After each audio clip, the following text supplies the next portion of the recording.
안녕하십니까. KBC 대담. 오늘은 더불어민주당 박용진 의원과 함께 해보겠습니다. 의원님 어서 오십시오. 네, 안녕하세요. 예. 의원님, 윤석열 정부가 출범한 지 1년이 딱 됐습니다. 네. 뭐 평가는 아무래도 박하시겠지만 좀 네. 잘한 점과 잘못한 점 하나씩 지적을 해주신다면요. 4년이나 남았구나 하고 하는 한숨이 먼저 나오기는 하는데요. 네. 잘했다 싶은 거 초기에 이야기했었던 교육개혁, 연금개혁, 노동개혁 하겠다 했었던 거잖아요. 근데 이게 제일 잘한 건데 제일 잘못한 게 뭐냐면 이 교육, 연금, 노동개혁을 하나도 안 한 거예요. 1년 동안 아무런 성과도 없었고요. 노동개혁을 노도 때려잡는 정책으로 그다음에 교육개혁은 느닷없는 만 5세 초등학교 입학정책 내놨다가 완전히 망해버렸죠. 그리고 지금 연금개혁과 관련해서도 말만 해놓고는 아무것도 진전을 시켜내고 있지 못한 거, 뭐 저는 비판적으로 이야기하지 않을 수 없습니다. 예. 이 윤석열 대통령이 대선 기간 때부터 꾸준히 강조했던 게 호남에 대한 예, 애정이었습니다. 그랬어요. 호남의 발전이 곧 대한민국의 발전이다라고 최근에도 말씀을 하셨고요. 네. 이 호남 정책 또 호남 공약 이행 어떻게 평가하십니까? 단적으로 숫자가 보여줍니다. 지난 1년 동안 윤석열 대통령이 영남 지역 방문 27회, 호남 지역 방문 단 6회, 장차관급 인사 전체 중에 29%를 했었던 것이 문재인 대통령 시절. 호남 출신을요? 예. 그런데 윤석열 정부에서는 단 9%에 불과합니다. 이런 정도의 차별이 있는 데다가 최근에 확인을 했습니다만 산업은행을 부산으로 이전하겠다고 하는 공약이 있었거든요. 그게 다 뭐냐면 금융 발전과 지역 균형 발전을 위해서다. 그러면서 호남에는 뭐가 있었냐면 전북 지역을 금융 중심지로 지정하겠다라고 했어요. 역시 마찬가지로 금융 산업 발전과 지역 균형 발전을 위해서다. 이래 놓고는 빛의 속도로 부산은 지금 이전을 추진하고 있습니다. 법도 개정하지 않고. 그런데 전북 금융 중심지 지정은 손 놨어요. 어저께 국회에서 제가 물어보니까 뭐라고 대답하느냐, 그 금융위원장이 별로 중요하지 않은 정책이라서 뺐습니다. 이렇게 얘기를 하더라고요. 아니, 대놓고. 대통령 공약을 그러면 국민한테 사기친 거냐, 아니면 이 정부가 그냥 홀대하는 거냐, 이렇게 물어봤는데, 아니, 뭐 중요하지 않은 정책이라서 그렇습니다가 다예요. 결국 그 방문 횟수도 편중되고 인사와 관련해서도 차별하고 정책 공약과 관련해서도 홀대하는 이런 호남 차별이 좀 아주 그냥 공고해지고 있는 것 아니냐, 비판받아 마땅하다고 생각합니다. 네. 윤석열 대통령에 대한 평가 많이 박하신데 사실 더불어민주당 이야기도 안 할 수가 없습니다. 예. 당내 이야기 벌써 이 전당대회 돈봉투 살포 의혹이 채 가시지도 않았는데 김남국 의원은 코인 거래와 관련해서 여러 의혹들이 나오고 있습니다. 어떻게 보시고 계십니까? 진짜 걱정스러운 거죠. 이른바 내로남불 정당, 당대표의 이제 사법 리스크, 그러다가 이제 돈봉투 의혹, 그리고 이제 코인 의혹. 민주당을 지금 개혁과 진보, 민주화의 정당으로 기억하기보다는 내로남불 정당, 그리고 부패한 정당, 기득권 정당으로 우리 국민들이 생각할 거예요. 특히나 청년 세대들은 더 실망하고 있을 거라고 저는 생각합니다. 그러면 민주당의 미래 없는 거죠. 제가 앞서 윤석열 정부를 막 비판해 놨잖아요. 근데 그 윤석열 대통령이 손가락질하는 정당이 민주당인 겁니다. 근데 국민들이 윤석열 대통령은 싫어하고 국민의힘은 혀를 차는데 국민의힘이 민주당을 비판하고 욕하는 건 또 고개를 끄덕끄덕 해야 되는 상황이라면 저는 민주당이 확 달라져야 된다고 생각합니다. 민주당을 사랑하고 지지해 준 분들이 많잖아요.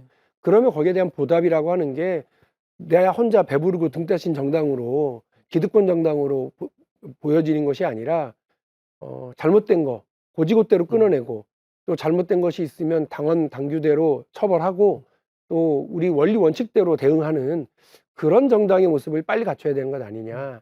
그래서 14일 예. 일요일 날 그야말로 쇄신의총, 끝장의총을 합니다. 그래서 도시락 준비해 놨으니까 집에 빨리 갈 생각하지 마라. 원내대표가 그러더라고요. 우리 의원들이 거기서부터 시작하겠습니다. 민주당이 달라지고 혁신한다, 쇄신하겠다라고 하는 의지를 분명히 보여드리는 첫걸음을 만들겠습니다. 개혁과 쇄신 이야기가 나온 게 이번만은 아닙니다. 여러 번 나왔고요. 근데 과연 의총 한 번으로 이게 어떤 게 나올 수 있을까요? 쉽지 않죠. 저는 싸워야 된다고 생각합니다.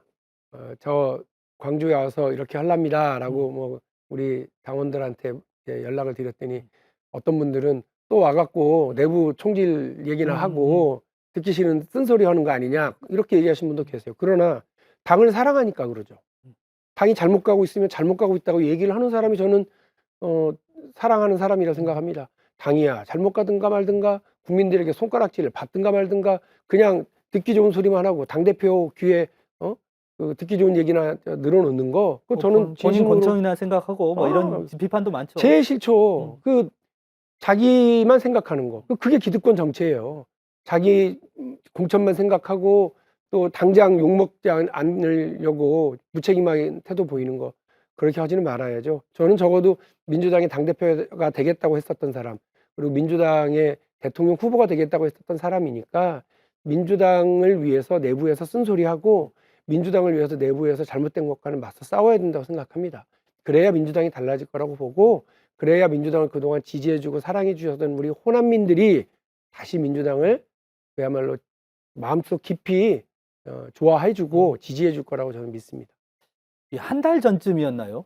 박 의원께서 페이스북에 글을 쓰셨어요. 이제 헤어질 결심을 해야 한다. 그때 개딸들과 헤어질 결심을 해야 한다라고 하면서 강성 지지층을 좀 겨냥을 하셨는데 그것도 쇄신책의 하나로 지금 생각을 하고 계시는 건가요? 그럼요. 생각을 해보면 저희 민주당이나 국민의힘이나 이른바 강경한 목소리, 국민의 민심과 따로 갈 수밖에 없는 내부의 목소리에만 귀를 기울이게 되면 잘못되는 결과를 낳았습니다. 지금 국민의힘 보세요. 태영호 의원, 또 김재원 최고위원 이런 분들 다 지금 뭐 난리를 일으키고 국민들한테 상처 주고 결국 그분들은 물러났잖아요. 그 강경한 목소리만 귀를 기울이다 보니까 그렇게 된 겁니다. 우리 민주당은 어떻습니까? 국민의 민심, 상식, 눈높이를 쫓아가지 않고 우리끼리만의 정치를 하게 되면 저는 대통령 선거에서도 졌지만 총선에서도 어려울 수 있다고 생각합니다. 아니 그래도 윤석열 대통령이 저렇게 못하는데 뭐가 걱정이야. 남 실수하는 거 대통령 잘못하는 것만 바라고 이른바 천수답 정치. 상대가 실수하기만 기다리는 하늘에서 비 떨어지기만 기다리는 그런 방식으로는 저는 성공 못한다고 봐요. 민주당 스스로가 걸음 뿌리고 퇴비 놓고 이렇게 하면서 농사 짓고 또 댐 쌓고 저수지 만들어서 물 대고 이렇게 하는 자기 쇄신의 노력이 좀 필요하다고 생각하고요. 그렇게 하겠습니다. 그러기 위해서는 내부에도 쓴소리하고 내부에 잘못된 걸 끊어내려고 노력하는 거 필요하다고 보고요. 마찬가지로 잘못된 사람이 국회의원이다. 그럼 그분들도 정리해야죠. 그리고 뭐 탈당도 하고 출당도 하고 스스로 그 검찰에 수사도 자초하고 스스로 이제 요구도 하고 이러면서 달라진 모습들을 보이는 것을 민주당이 앞장서서 보여드려야 된다고 생각해요. 이 강경 지지층과 관련해서 일각에서는 DJ 때는 호남이 그러했고 친노 있었고 친문 있었고 이번만 왜 또 문제를 삼냐 이런 지적도 있습니다. 그거에 대해서는 어떻게 생각하십니까? 그 정치인의 가치, 그 정당의 노선 이런 것들을 같이 하겠다고 하는 분들이라면 상관없습니다. 강경하게 같이 해야죠. 그리고 그분들과 함께 우리 진영을 단단하게 묶어 세워야 되겠죠. 근데 진영 안에서 싸우잖아요. 더 놀라운 건 예. 진영 안에서 당을 위해서 다른 견해를 토론을 위해서 다른 견해를 제출하면 공격하고 쫓아내자고 얘기하고 이렇게 하는 거 저는 옳지 않다고 생각합니다. 손흥민 선수가 EPL에서 뛰고 각광받는 이유는 손흥민 선수한테 인종차별적인 언어를 표현하거나 손흥민 선수를 공격하거나 혹은 물병을 집어던지는 이른바 훌리건들, 악성 훌리건들 있잖아요. 그 토트넘 구단도 그렇고 EPL 리그에서도 가만두지 않습니다. 그렇게 해서 그야말로 축구를 사랑하고 손흥민을 사랑하는 팬들이 모일 수 있는 것처럼 민주당 안에서 잘못된 이런 모습을 보이고 있는 건 끊어내야죠. 그것이 국회의원이든 일부 당원이든 잘못된 행태를 보이고 있으면 정리를 해야 민주당을 사랑하는 더 많은 국민들이 모일 수 있다고 저는 생각을 합니다. 민주당과 관련해서 질문 하나만 더 드릴게요. 최근에 공천 룰과 관련해서 그동안 어떤 1심 재판에서 유죄가 나왔다면 공천에서 배제하는 이런 규칙이 있었는데 그걸 최근에 개정을 했다고 합니다. 그러면 사법부의 판단이 있더라도 공천을 할 수 있는 이런 제도의 변경 어떻게 생각을 하십니까? 당 지도부의 해명은 네. 오히려 더 폭을 넓힌 거다. 그러니까 재판과 1심 유죄 부분을 뺐더라도 의심 가는 사람이라면 공천 배제한다 이렇게 되어 있기 때문에 폭을 더 넓힌 거다라고 하는 해명입니다. 그러나 그런 해명 이전에 의심 갈 만한 괜한 개정을 한 거 아니냐 예. 비판적으로 일단 보고요. 두 번째로 민주당이 국민의 눈높이와 상식을 두려워하는 정당이라면 그게 말이 됩니까? 아니 그래도 법원에서 유죄요라고 얘기한 사람을 뇌물과 부정부패 관련한 사람을 그 사람을 그냥 눈 감고 공천 줘요? 국민들 보고 그럼 우리 찍지 마시오 하는 말하고 똑같죠. 그럼 말도 안 된다고 생각을 하고요. 저 뭐 당원 당규의 개정 이전에 국민 상식과 역행하는 일이기 때문에 절대 그런 일은 있으면 안 된다고 말씀을 드리고요. 아까 제가 말씀드렸잖아요. 고지고대로 당원 당규대로 하자. 원리 원칙대로 하자. 그게 뭐냐? 선제적으로 대응하자고 그래서 부정부패, 뇌물 가지고 기소된 사람은 공천에서 배제하고 당무에서도 배제하자는 것이 이미 당원 당규에 있거든요. 그러니까 민주당이 여러 문제점들이 있었고 논란도 있었습니다만 민주당을 국민들이 사랑하고 4번 연속 전국 선거에서 국민의힘을 누르고 승리를 안겨줬던 거거든요. 그런 정당, 상식의 정당으로 돌아가야죠. 저는 그런 정당을 만들어 가도록 함께 하겠습니다. 최근에 저희 KBC가 여론조사를 실시를 했는데요. 광주 전남에서 현역 국회의원을 지지하겠다. 다 민주당이죠. 무소속이거나 민주당 출신의 무소속이거나 현역 국회의원을 지지하겠다는 응답은 20%가 안 되고 새 인물을 지지하겠다는 것이 50%를 넘어섰습니다. 그러면서 진보 일색은 안 되겠다라는 응답도 굉장히 많았습니다. 어떻게 좀 보십니까? 첫 번째로는 민주당에 대한 실망, 그리고 혹은 분노 이런 것들의 반영이라고 생각합니다. 달라져야죠. 아까도 말씀드린 것처럼 민주당이 쇄신하고 변화하는 거 말로만이 아니라 그래서 일요일 날 세게 싸울랍니다. 예. 그래서 그 안에서 서로 의견 내놓고 토론하고 토론 결과에 대해서 같이 따라가고 이렇게 하는 모습을 보여드릴게요. 두 번째는 지금의 지역구도 정치 이걸 뒷받침하고 있는 소선거 제도, 지금의 선거제도에 대한 변화를 요구하는 목소리라고도 생각합니다. 그래서 영남에서 민주당이 당선되고 호남에서 보수정당 후보가 당선되고 이럴 수 있도록 선거제도의 변화가 필요하고 지금 국회에서 논의하고 있는 선거법 개정과 관련해서 적극적으로 같이 임하고 변화를 최종적으로 만들어내도록 노력하겠습니다.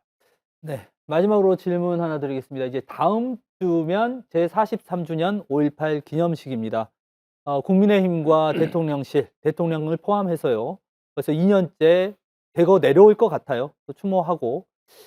좀 이걸 어떻게 평가하시는지, 또 추모에 어떤 메시지가 있어야 된다고 보시는지 말씀해 주시죠. 대통령이 기념식에 계속 오시고 여당의 의원들이 많이 오시는 거 환영할 일입니다. 그러나 여전히 5.18과 관련한 희생자들과 5.18 정신을 훼손하는 망언과 막말을 일삼는 정광훈 목사와 같은 사람들과의 관계를 정리하고 있지 못하고 또 최근까지 그런 사람들의 힘을 빌려서 당대표와 최고위원들이 당선되는 그런 정당이라면 아직도 멀었다 이런 말씀을 드리지 않을 수 없고요. 또 하나는 이런 역사 왜곡과 망언을 일삼는 사람에 대한 처벌 대통령이 적극적으로 앞장서서 법을 개정하자고 주장하시고 만드셔야 된다고 생각합니다. 마지막으로는 5.18 희생자들 덕분에 그 뒤로는 국민을 향해서 총뿌리를 들이대는 이런 폭력적 행위를 하는 정부는 없었습니다.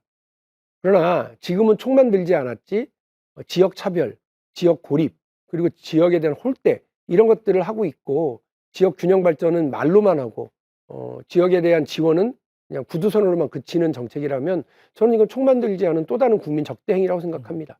지역 소멸에 놓여 있는 지방에 대한 과감한 권한 이양 그리고 지방 자치에 대한 지원, 지역 균형 발전을 위한 노력을 해야 하는데 특히나 호남과 관련해서 아까 말씀드린 것처럼 방문 횟수도 그렇고 장차관 인사 횟수도 그렇고 정치에서의 공약을 지키는 일에서도 이렇게 홀대를 하고 있다고 한다면 저는 5.18 정신을 제대로 계승하겠다고 한다면 이런 부분에서의 차별과 홀대를 제대로 좀 끊어내기를 기대한다라는 말씀을 드리고 싶습니다. 네, 오늘은 여기까지 듣도록 하겠습니다. 더불어민주당 박용진 의원이었습니다. 고맙습니다.